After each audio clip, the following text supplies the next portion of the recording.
প্রতীকুর রহমানের একটা চিঠি যে আপনারা দেখেছেন, আমিও দেখেছি। প্রতীকুরের চিঠিটা ও কেন লিখলো, কি করলো, কথা বলার সুযোগ আমাদের আছে থাকে, কিন্তু সেই সুযোগ আছে, আমরা নিশ্চয়ই পরে কথা বলবো। কম বয়সের ছেলে, ভালো ছেলে বলে আমরা তাদের সবাইকে ভালোবাসি। প্রশ্ন থাকতে পারে, অভিমান থাকতে পারে, জিজ্ঞাসা থাকতে পারে, সেটা আলাপ আলোচনার মতন যথেষ্ট সুযোগ আমাদের আছে। সেটা আমরা দেখব যেভাবে আমাদের পক্ষে দেখা সম্ভব। দিল্লির নেতারা হেলিকপ্টার নিয়ে চড়ে বেড়াচ্ছেন, রাজ্যের তৃণমূলের নেতারা তারাও হেলিকপ্টার নিয়ে চড়ে বেড়াচ্ছেন।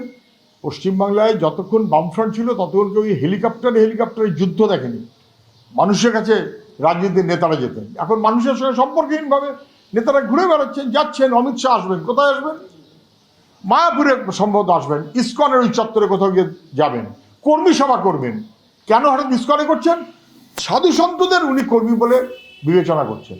সাধু সন্তরা যতই মনে করুন যে আমরা ঠিক কর্মী না, কিন্তু বিজেপি তাদের দাগ মারিয়ে দিচ্ছে যে ভাই আসলে তোরাই আমাদের কর্মী। এটা খুব দুর্ভাগ্য, এটা সাধু সন্তদের অসম্মান করা হচ্ছে। যুবসাথীর প্রকল্পটাতে স্পষ্ট হয়ে গেল যে এটা আসলে একটা ভোটের জন্য ভাতা, যে কারণে আগস্ট থেকে এপ্রিলে নিয়ে আসা হয়েছে। এক, এবার এটা স্পষ্ট হয়ে গেল যে সরকার মিথ্যে কথা বলছে। যে সরকার বলেছিল ডবল ডবল চাকরি দেবো, তারা এখন বুঝিয়ে দিয়েছে সিঙ্গেল চাকরি দেওয়ারও সুযোগ নেই, অতএব ভাতা। এটা স্পষ্ট হয়ে গেল যে মুখ্যমন্ত্রী যে বলছিলেন 2 কোটি চাকরি দিয়েছেন, 2 কোটি চাকরি পেলে তাহলে ভাতার লিস্টে দাঁড়াচ্ছে কারা? তাহলে মুখ্যমন্ত্রী অসত্য মিথ্যাচারে ভরা, এটা স্পষ্ট। ভাতার জন্য মানুষকে লাইনে দাঁড়াতে হচ্ছে, মানুষের অধিকার আছে টাকা পাওয়ার।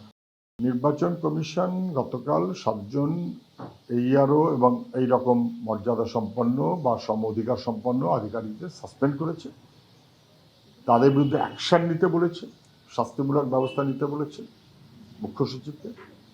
এর আগে 4 জনকে সাসপেন্ড করতে বলেছিল, FIR করতে বলেছিল, সে কি হয়েছে সবাই জানেন। নির্বাচন কমিশন দাঁত নখহীন, তাদের কোনো যোগ্যতা নেই, তারা বলেন মানুষকে বিপদে ফেলার জন্য। এটাতে পরিষ্কার হয়ে যাচ্ছে যে আসলে নির্বাচন কমিশন বলে কোনো বস্তু নেই।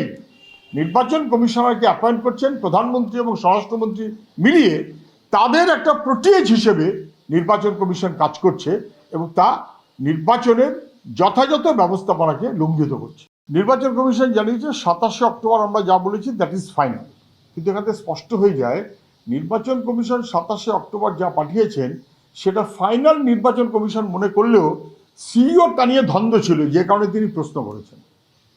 তলায় তো প্রশ্ন আছেই, স্বাভাবিকভাবে প্রশ্ন থাকবে। তাহলে ভোটার লিস্টটা কি ন্যায্য যোগ্য মানুষের ভোটের অধিকারের লিস্ট, নাকি মন গড়া কিছু নাম কেটে দেবার লিস্ট? হুমায়ুন কবিরকে নিয়ে বেশি আলোচনা, আমি আদৌ পক্ষপাতী না। 1, 2, হুমায়ুন কবিরের কাছে কে সিট চেয়েছে? আমরা কোনো সিট চাইনি। হুমায়ুন কবিরদের এর আগে শুনছিলাম নাকি উনি 3টে সিট দিয়ে দেবেন, এখন শুনছি উনি কোনো সিট দেবেন না, নাকি এখন শুনছি শূন্য থেকে মহাশূন্যে পাঠাবেন। কিছু লোক আছে যাদের ভেসে থাকার জন্য এরকম কথা বলার দরকার হয়, তাদের কথা যত কম গুরুত্ব দেওয়া যায় ততই ভালো।